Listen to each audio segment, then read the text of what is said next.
Salam alaikum, quel est le meilleur moment de la journée? Le meilleur moment de la journée, c'est quand on regarde une vidéo de NAS06 bis et NRP06YT. Et après la vidéo, je vous dirai mon avis. N'hésitez pas à mettre un pouce bleu et à vous abonner. Voilà. Salam alaikum, quel est le meilleur moment de la journée? C'est maintenant, tout simplement. Bessaha, bon appétit, Ramadan Moubarak. Voilà. On va couper le jeûne avec des dattes. Et Rahja.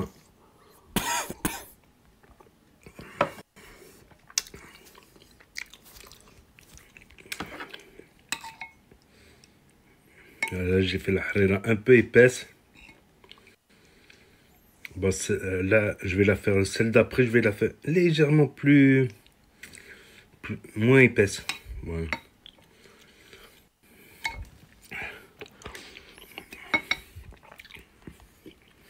Ça fracasse. C'est ma soupe préférée. Ni plus ni moins. Allez, bessaha à tout le monde. Et Ramadan Mabrouk. Assalamu alaikum, khouatou khouatati. Donc, je reprends les actus de la semaine. Comme ma chaîne Actu YTB2, ma chaîne principale Actu YTB2, traite des actus, des influenceurs, tout ça. Donc, je vais vous le marquer ici, là, Actu YTB2 sur YouTube. Donc, j'ai appris hier que Gazo, il est parti en Guinée et il est parti pour prier et ça a créé une émeute. Donc, Gazo, très très populaire en Guinée, dans son pays. Il me semble que c'est la Guinée. Je ne sais pas si c'est la Guinée équatoriale ou la Guinée Conakry. Enfin, c'est dans l'Afrique de l'Ouest et ça a provoqué une émeute. Donc, il y a eu plusieurs débats là-dessus. Bon, moi, j'ai pas envie de commenter là-dessus. Autre actu aussi, c'est les influenceuses là qui veulent mettre le voile, qui veulent prier juste pendant le mois du Ramadan et faire la Umrah, tout ça. Comme, comment elle s'appelle El Himer, Mila Jasmine, Maïva Genam, Poupette aussi, mais aussi Maïsan. Donc moi, ce que je voulais dire, c'est qu'elles ont des casseroles. Voilà, elles publient des photos quasi dénudées, voire dénudées, des histoires. Je pense qu'il ne faut pas associer, quand on a des casseroles comme ça, il faut garder sa foi en privé, je pense. Il ne faut pas associer sa foi ou le premier lieu de lien, lieu saint de l'islam à, à des actions comme ça, comme la quasi-nudité, la fornication, tout ça. Je pense, même si elle veut faire la Umrah, qu'elle le fasse, si c'est vraiment vrai dans la foi, mais qu'elle garde ça en privé et pas sur les réseaux sociaux, je pense que ça sera mieux pour tout le monde. C'est que autre actu, Dylan Thierry en Palestine, ça m'a choqué carrément. Wallah al-Adim, ça m'a choqué. Il a dû passer par Israël pour pouvoir accéder au territoire palestinien en Cisjordanie, le troisième lieu saint de l'islam, Al-Aqsa. Il est monté aussi à Jénine, qui est un foyer d'insurrection où il me semble que c'est la ville en Cisjordanie qui compte le plus de combattants armés, tout ça. Donc, les brigades des martyrs d'Al-Aqsa, il me semble, du Fatah. Donc, et malgré tout, on aurait pensé que le danger viendrait des Palestiniens, mais il a reçu énormément de menaces de certains Israéliens extrémistes, à ne pas mettre tous dans le même sac. Il y a des Israéliens qui veulent la paix, il y a des Israéliens qui ne sont pas d'accord, mais qui débattent sans insultes, sans menaces, mais il s'est fait menacer, c'est quand même chaud quand même. Après, on a le droit d'y aller si c'est pour aller visiter le troisième lieu saint de l'islam. Il faut une autorisation en Israël. Autre info aussi, KB9, Karim Benzema en plein ramadan, il fait un triplé, un hat-trick, mais j'arrive pas à y croire. On le voit même, il buvait de l'eau, il recrachait juste pour s'hydrater un peu la bouche, quoi, pour pas qu'il ait la bouche sèche quand il court. Donc bravo Karim Benzema, écarté des Bleus, c'est vraiment incompréhensible. C'est une autre actu aussi, la FFF qui interdit le ramadan, du moins les pauses pendant les matchs de l'équipe de France, alors qu'en Angleterre, ils font des pauses de 2 minutes juste pour couper le jeûne. Donc, bon, il reste plus de joueurs musulmans en équipe de France. Il ne reste pratiquement plus. Comme il a dit Mohamed Eni, quand il y avait Pogba, ben, ils n'osaient pas dire des trucs comme ça parce que Pogba était indispensable en numéro 6. Voilà. Franchement, je ne comprends pas la FFF. 2 minutes, c'est pas la mort. Mais enfin, c'est des questions qui ne se poseront plus. La plupart des joueurs d'origine maghrébine maintenant choisissent le pays de leurs origines. J'ai oublié de dire aussi Ramadan Moubarak, mais je l'ai dit aussi quand j'ai coupé le ftor, j'ai filmé. Voilà, c'est pas dans mes habitudes, mais bon, il y en a qui m'ont dit que je fais pas le ramadan, tout ça, donc je filme le ftor et la langue aussi. Regardez la langue quand j'ai mangé. Elle reste encore un peu blanche, elle reste encore un peu blanche. Aussi, autre actualité, c'est une influenceuse de la télé-réalité, enfin, elle avait fait le Secret Story, tout ça, Aymen, qui est bloquée au Maroc en contrôle judiciaire. Donc, elle a expliqué sur son YouTube vite fait, c'est son mari l'a invité au Maroc, puis ils se sont disputés, puis il avait la garde au Maroc, en fait, et elle a été prendre l'enfant à la sortie du collège, et du collège américain. Et du coup, ben, elle est inculpée là-bas, elle est bloquée là-bas. Bon, quelqu'un lui a trouvé un logement, tout ça. Donc, bon, on va suivre ça. C'est quand même étonnant. Elle est bloquée au Maroc, à Imen. Il y a aussi le loup de la street. Bon, il dénonce toujours plein d'influenceurs et d'influenceuses, quelle que soit leur couleur, comme Bay Mounamour, tout ça, qui avait fait un site marchand. Et il s'est embrouillé avec Malaga, le pote à Sarah Frézou, et ils se sont donné rendez-vous. Il a attrapé comme ça. La vidéo, elle est disponible sur Actu YTB2. Mais comme c'est le ramadan, il n'a pas voulu taper. Certains, ils ont dit, ouais, c'est une mise en scène. Mais bon, s'il lui donne rendez-vous et qu'il le tapait avec une tierce personne qui le filme, ça aurait pu faire du buzz, même un bad buzz. Voilà, il se prétend pas être gentil ou quoi, il s'est jamais prétendu être gentil. Donc il aurait pu buzzer beaucoup plus en humiliant davantage Malaga. Puis finalement, ils ont fait la paix.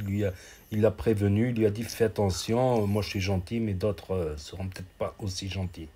Il y avait aussi dans l'actualité footballistique le match Maroc-Brésil en match amical. Et c'est incroyable que le Maroc a réussi à battre le Brésil qui est classé premier de la FIFA. Le Maroc est désormais classé 11e de la FIFA après sa demi-finale à la Coupe du Monde. Donc bravo à l'équipe du Maroc. Mais même un match amical, on ne souhaite pas le perdre. Même un match qu'on faisait sur la route, on mettait deux pierres et tout, on ne souhaitait pas le perdre. Ou un match d'entraînement. Donc bravo encore à Hakimi, Ziyech, Unai, Bouffal, tout ça, etc. Amrabat et j'en passe. Bravo à tous, Bono, tout ça. Sebidadi ruiné à cause de Booba. Il a même montré sur son Instagram comme quoi il est au RMI. Incroyable. Au RMI, Sebidadi, lui qui se faisait des salaires à 6 chiffres. Bon, la vidéo, elle est sur Actu YTB2. Et il y a Magali Berda aussi qui a réagi à la nouvelle loi des influenceurs. Là, je vais en faire une story un peu plus longue. La nouvelle loi, finalement, il n'y a rien de nouveau. Il y avait déjà des lois sur les escroqueries, les arnaques, et qui s'appliquaient à tous. Et sauf qu'aujourd'hui, ils ont fait une brigade, voilà, et qu'ils adaptent ces lois aux influenceurs. Mais je crois que ça réglera rien du tout parce que déjà les paris sportifs, c'était interdit de faire de la pub sans autorisation. Les produits financiers aussi, comme le trading, le forex, même si c'est un site officiel comme eToro. Donc c'était déjà interdit. Les actes de médecine aussi, c'est interdit d'en faire de la publicité. Donc, les arnaques, les escroqueries. Mais le problème, c'est que quand quelqu'un il se fait escroquer, ben, si la personne est à l'étranger, c'est beaucoup plus difficile si le pays ne veut pas l'extrader. Et si la personne même est en France, le jugement se fera sur le tribunal le plus proche de l'accusé. Et c'est ça le problème, c'est si tu te fais arnaquer 50, 100, 200, ben, par exemple, si tu es à Marseille et que l'escroc il est à Lille, ben, tu dois te déplacer jusqu'à Lille, c'est-à-dire le voyage, l'hôtel, il faut y aller la veille, bien évidemment, la restauration, tout ça, il y a certains autres frais aussi. Si tu veux prouver l'escroquerie, parce que tu vas pas ramener une vidéo, un screen au tribunal, au juge, et le juge, il va regarder sur YouTube, il va mettre un pouce bleu et un commentaire. Non, ça marche pas comme ça. Chaque vidéo, il faut la faire expertiser par un huissier, et il me semble que c'est autour de 1000 euros, ça peut aller jusqu'à 1200, 1500 euros pour expertiser une vidéo. Voilà, le huissier de justice qui travaille dans la justice, qui a sermenté tout ça, ben, il regarde la vidéo, il vérifie tout ça, et sa parole vaut foi. Comme ça, le juge, il n'a pas à contrôler, à aller sur les réseaux sociaux, il n'a peut-être pas de réseaux sociaux, tout ça. Donc, des fois, ça revient plus cher que le montant de l'escroquerie. Néanmoins, on voit une brigade voilà, qui est créée exprès pour ça, pour les influenceurs et les influenceurs. Voilà, mais il reste des failles dans le système judiciaire et les procédures qui sont longues. Donc il n'y a que les grosses sommes qui ont abouti. Par exemple, une famille dans le 9-3 qui s'est fait arrêter, qui demandait de donner le RIB, ils se faisaient puber partout. Ils demandaient à ce qu'on leur fournit le RIB, qu'ils envoient de l'argent, qui sont des hommes d'affaires, tout ça. Et tu gardes une petite partie, 10-20%. Sauf qu'au bout de 15 jours, c'était un chèque volé qu'il a mis et tu te retrouves à moins 3 000, moins 4 000. Donc là, il y a eu arrestation, tout ça. Mais les gens qui ont fait la pub, non, parce que bon, les snaps s'envolent au bout de 24 heures. Et comme j'ai dit, un screen ne suffit pas. Ça peut être un montage, il faut le faire expertiser par un huissier, comme quoi la vidéo, elle vient vraiment du site, de telle adresse IP et tout ça. Et ça coûte autour de 1000. Bon, voilà, c'est tout pour les plus grosses actus de la semaine. Donc, je ferai ça une fois par semaine, le dimanche. Ben, ça tombe bien, le dimanche, voilà, pour faire un débrief de toutes les actus des influenceurs. Et il y a beaucoup de choses à savoir. C'est intéressant aussi pour les influenceurs, pour ceux qui se lancent dans ce milieu, parce qu'on apprend toujours et on continuera toujours d'apprendre, que ce soit au niveau justice, au niveau des réseaux, au niveau des codes et tout ça. Voilà, tout ça, tout simplement. Donc, allez, tchuss, à bientôt. Donc voilà, c'était la story NRP06YT. N'hésitez pas à le rajouter sur Snap, à me rajouter sur Snap en tapant NRP06YT tout attaché ou le Snap code qui est en jaune. Voilà, c'est à côté du jaune le nom, comme ça vous ne pouvez pas vous tromper. Donc c'est une idée, un débrief des actus de la semaine. Excusez-moi. Donc la plupart de ces vidéos avec les screens, des vidéos originales, tout ça, c'est sur la chaîne principale Actu YTB2. Voilà, ici je mets des vidéos, voilà, je mets d'autres vidéos, voilà, pour pas que ça fasse trop, voilà, quand il y a trop de vidéos. Une partie des vidéos moins importantes, mais quand même importante quand même, sera ici sur cette chaîne, voilà, sur la chaîne NAS06 bis. Donc voilà toutes les actus de la semaine et Ramadan Moubarak à ceux qui font le Ramadan.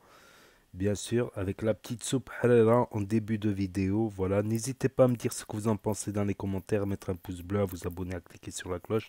Et je vous dis à très bientôt les amis les potos pour de nouvelles vidéos. Merci d'avoir regardé. C'était NAS06 bis NRP06YT alias NAS06YT. Tchuss.